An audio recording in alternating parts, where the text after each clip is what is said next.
So, I watched Suicide Squad. But before beginning the review, let me tell you something. Before I went to see the movie, I had huge expectations. One, it was not directed by Zack Snyder. Since Zack Snyder directed the two first movies of DC Extended Universe, he's going to direct the Justice League movies. Their movies were a bit mixed. With Batman v Superman, the theatrical edition was bad, which you can see my reviews of these two movies down in the description below. And this movie, Suicide Squad, was directed by David Ayer, a good director. And I said, yes, I think this is gonna be a very good movie. Two, the protagonists of the movies are the villains of DC Extended Universe. I mean, we're gonna see Joker, Harley Quinn, Killer Croc, Boomerang, and many other guys. And I said, yes, this is gonna be the perfect counterpart of the Guardians of the Galaxy. Since the movie was about the good guys, this one is about the bad guys. And I would say, yes, this is gonna be the first DC movie that I'm going to really like. Unfortunately, the movie was mediocre. So let's begin with the plot. The plot of the movie begins after the events of Batman v Superman. Amanda Waller wants to form the Task Force X in order to be prepared for the next Superman. And then the Ex-Huntress releases her brother, and thus she's going to, along with his brother, take over the war, and thus the Suicide Squad is being sent to defeat them. This is the plot of the movie. Well, at first the plot begins really well, and then after they went to the mission, the plot begins to slowly go downhill. So it's full of cliches. The character development is, how can I say, very bad. Some characters have really good backstories, and these guys have a few development. For example, Deadshot, which is played by Will Smith. Since we are talking about a very famous actor, of course they have to pay him really well, and he's gonna have to be some kind of a starring role. So he gets a good chunk of character development, and he's very good at it, despite that Deadshot himself is white in the comics, but it didn't really bother me. Maybe some of the other, maybe hardcore Disney fanboys will be a little bit disappointed, but to me, I really like him. And the actress who plays Harley Quinn. My goodness, was she one of the best parts in the entire movie. This actress really nailed it. She played the character so well. She's also pretty beautiful, and she's a pretty good actress. Oh my god.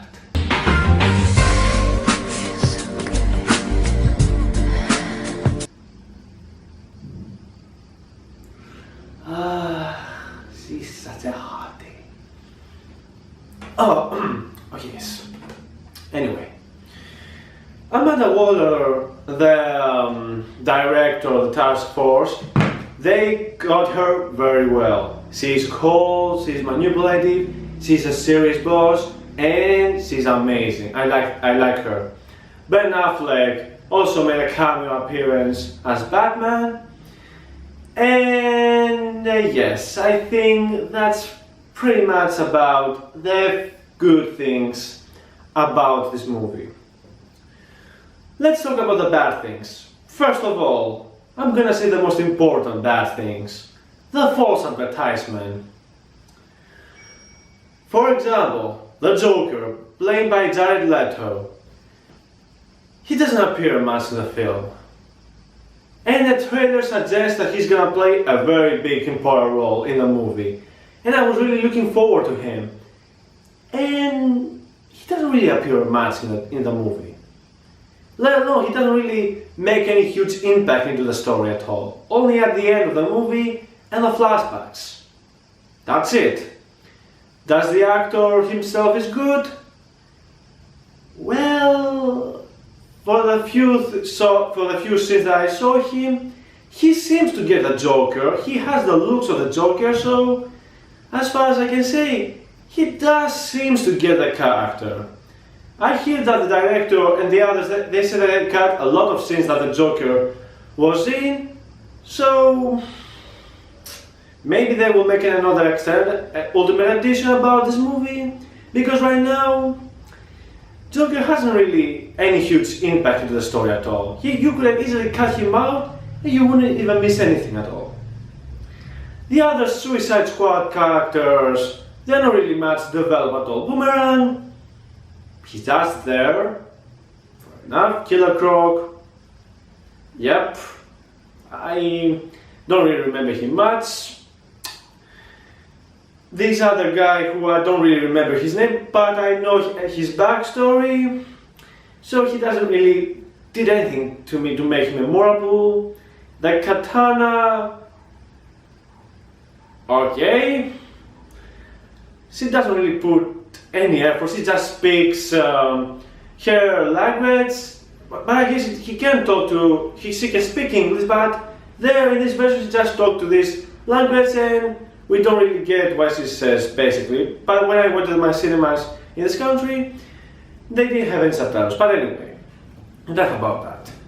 And the villains themselves are nothing really special, to be honest. I don't really remember them at all, to be honest. They are just there to be the final bosses. And not only that, and the enemies that the Suicide Squad fought, they are just faceless, blobs, CGI things which they look a little bit more like a video game enemies that you can fight them a la Prototype, etc. And I hear, and this movie is Peggy 13. Peggy 13. Why? And I think the reason is mostly because after the backlash of Batman vs Superman, because it was too dark and too depressing, they had to tone it down and also to put some funny jokes. Well, the funny jokes were a mix. Sometimes they work, sometimes it doesn't. And to me personally, this movie deserves to be a dark movie, because when you have supervillains fighting even more bigger supervillains, you should make them kill everything. And also there has to be a blood, there has to be some nudity. And we don't need to have some cliché moments. It needs to be gritty, it needs to be a very sadistic. But no, it's just PG-13. Why? Because we need to be able to be fun, because we need to make it to reach the Marvel. But nope, we had to do it just like that. Well, the music itself, it's not that bad actually. It's actually very decent to listen to it. The special effects were good, to say the least. But this movie is just a missed potential, because they could have really made a very great movie. But unfortunately the story itself, at first it goes well and then it went downhill really fast. There's not really a lot of characters to relate to. There are maybe Harley Quinn, Deadshot, and Amanda Waller. These are the characters I actually remember. The others, even the Joker himself, he's just there. They're all just there. And to me, this movie is just here because so there's to be an introduction, so they can do a lot of the character development in the next movie. Which they did bad at this movie, but enough is enough. So, my final rating for this movie. It has some decent moments. The jokes are hit or miss. Harley Quinn is hot, and she's a good actress. Deadshot is a very good. Amanda Waller is very good. I like some Easter eggs here and there, but this movie is terrible plot and directing, and the missed potential for some characters and some genuinely good movies, it's been lost entirely. So, The rating of this movie is 5.7 out of 10. Oh god. I hear that the next movie is gonna be an R-rated. And they're gonna explore Katana backstory. Why could you just make this movie an R-rated?